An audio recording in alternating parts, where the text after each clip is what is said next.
What's up everybody, and welcome to another edition of AGR's Pop Culture Reviews. Now of course I'm up a little bit late today, but I did want to do a recap, review, and discussion, spoilers of course, of the second episode of Game of Thrones. And this is very important. This is probably one of the most important episodes that we've seen in the entire series. Now there's certainly been more that have been very exciting, but I'm going to explain why this one is so important. And of course, as I mentioned before, there's going to be a lot of spoilers in this discussion, so if you haven't seen both episodes, 1 and 2, stop watching this and watch the episodes and then come back to this video. Now, without question, this has been easily the most character-driven episode we've probably seen in the entire series. Now, there have been endearing moments, but in terms of all the characters really self-reflecting, the storylines and the relationships and the characters in this episode, for the most part, come full circle. Take for a moment the scenario that they're in. As an ensemble cast, this is really the first time where all of the characters have had to really think about their mortality.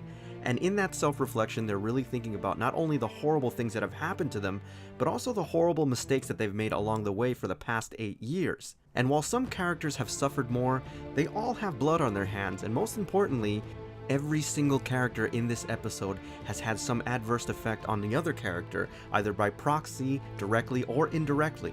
And that's really what makes this episode so fascinating and one of the most important in the entire series. Now I'm going to get into heavy spoilers now, so if you haven't watched the episode, please don't watch this because I'm going to talk about a lot of things. Now, they're not in any particular order, but these are just things that have happened so far between episode 1 and episode 2 that have been so awesome to watch.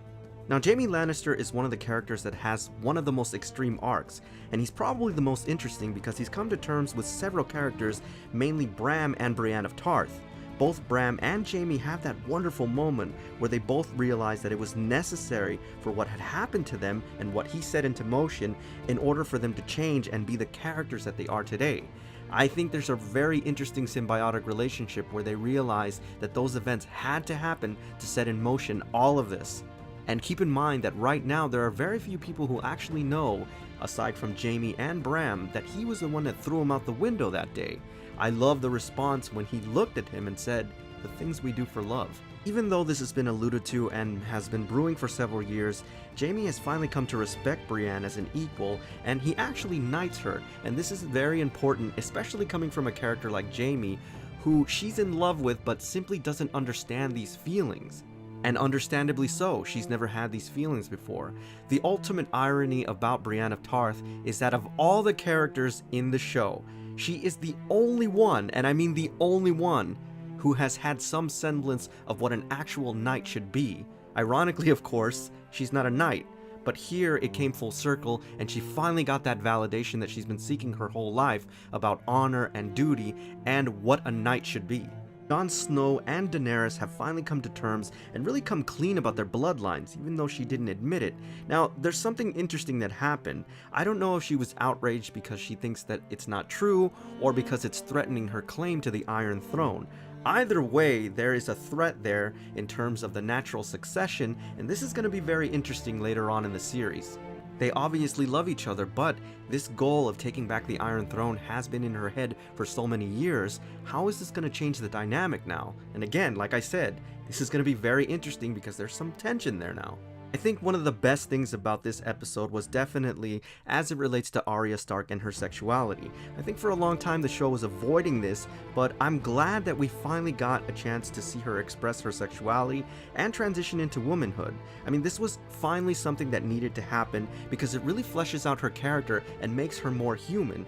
Especially for so many years when it seemed like she was just so robotic, always with this idea about being an assassin. I think this was perfect, and I'm finally glad that they did this. It also elevates her character that much more because she has these desires just like everybody else in the show, but for a long time they just stayed away from it, so kudos on them for being bold with that. And of course, we also have that wonderful moment with Sir Edgar Clegane, and basically comes to term with that bizarre, twisted father-daughter relationship.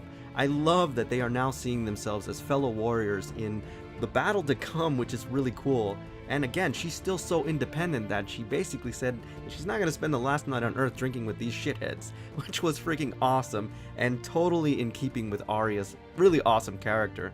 Tarly as well has been one of those wonderful characters that has grown so much, and the fact that Daenerys finally came clean to him about executing both his father and his brother was so emotional, but yet he sucked it up in a way that he probably wouldn't have before. It might have broken him, but instead, he embraced it. I'm really glad that the stigma of Tarly being a coward all the time is starting to be shed, and you actually see him being a little bit more stoic and responding to people when they doubt him. The fact that he keeps reminding people that, hey, listen, I'm the first one to throw down with a White Walker and survive, so you guys need to back off, was awesome. You also have to remember, if not for his courage, he wouldn't have been able to cure Ser Jorah Mormont, and they would not have a semblance of a chance because he's the one that discovered that White Walkers can be killed by dragon glass. So in actuality, because of his foresight, they are able to actually mount a surmountable defense against the White Walkers and the dead army that is coming. And if they survive, it's gonna be because of his information. While we're on the subject, and again, you have to praise Tarly, if not for him, Ser Jorah Mormont would not even be in Winterfell. He'd be dead by now. Now, he's the one that discovered the cure, and there is this wonderful moment between him and Jorah Mormont where he actually gives him his family's sword, Heartsbane, and by proxy giving Jorah back his honor. As Lord of the Night's Watch, his father was the one that really took him under his wing and became a surrogate father and taught him to be a man. He says as much to Ser Jorah as he's giving him his family's sword, and that was a beautiful moment. Both Brienne and Podrick now have a new relationship in which he's less of a squire and more as equals on the battlefield. They both see each other as warriors now. Physically he looks different and his posture is that of someone who has more confidence. And if you noticed, he was even training soldiers outside of the castle walls. We also find out in episode 2 that the guy's got a hidden talent. He actually has a pair of vocal cords and he was singing that wonderful ballad at the end of the episode, which I thought was awesome. It was a very brief moment, but one that I think had such a tremendous emotional weight for Sir Davos. He finally allows himself a moment to reflect on the death of Stannis Baratheon's daughter, which I think he was kind of blocking mentally for a long time, as she was burned alive by the Red Witch, and in many ways it may have rejuvenated his spirit. That was a beautiful moment and it was perfectly done, where he had that moment of pause as he was serving soup. And I love that. I can't wait to see what happens next. My personal favorite, and something that I've been waiting for a while, is when both Jaime and Tyrion Lannister are finally allowed to reflect on all the horrible things their family has done. But it goes much further than that as they start to deconstruct the type of people that they used to be as opposed to the way that they are now. There's this wonderful line and in this brilliant exchange between Tyrion where he tells his brother he wishes that his dad was alive so that he can see that they're both about to die defending Winterfell, thereby acknowledging that they weren't necessarily good people and they have come to terms with that.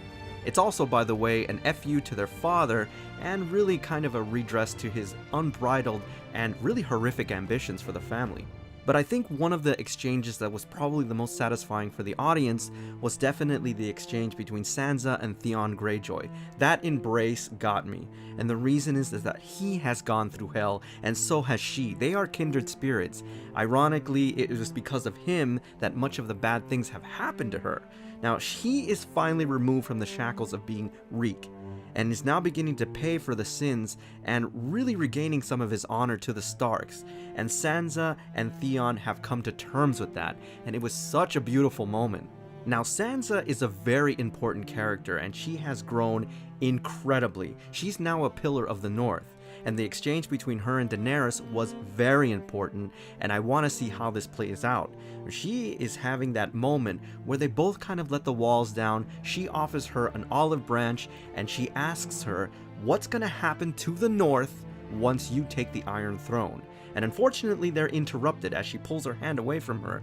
I would love to have heard her answer if they weren't interrupted, because it got tense really quick, and the way that she recoiled really says something about her ambition in terms of what Daenerys actually wants. And of course, there's this very complicated relationship between her, Sansa, and Jon Snow. They both love him.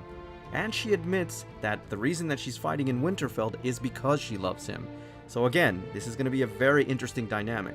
And no, Sansa doesn't love Jon Snow in that way. She loves him as a brother. You sick bastards, I know what you're thinking. So for all these reasons, and I'm sure I missed a few of them, this was absolutely the most brilliant episode that we have seen so far in terms of showing the characters and their humanity. But I do say that with a caveat. While this episode was brilliant, it's also the most ominous. And the reason for that is, as a series, when they pay this much attention in terms of the characters, it means that what's gonna happen next is gonna be fucking brutal in terms of how we might start losing characters. Trust me guys, they have been setting us up these 2 episodes.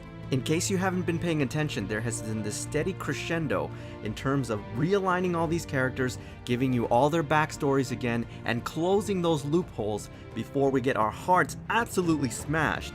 And of course, I have no insight into what's going to happen in episode 3, but my instincts are telling me that it is going to be an emotional massacre on the same level as the Red Wedding. And I mean that not to be hyperbolic, but that is what my instincts are telling me. I honestly never wanted to be more wrong about something in my life.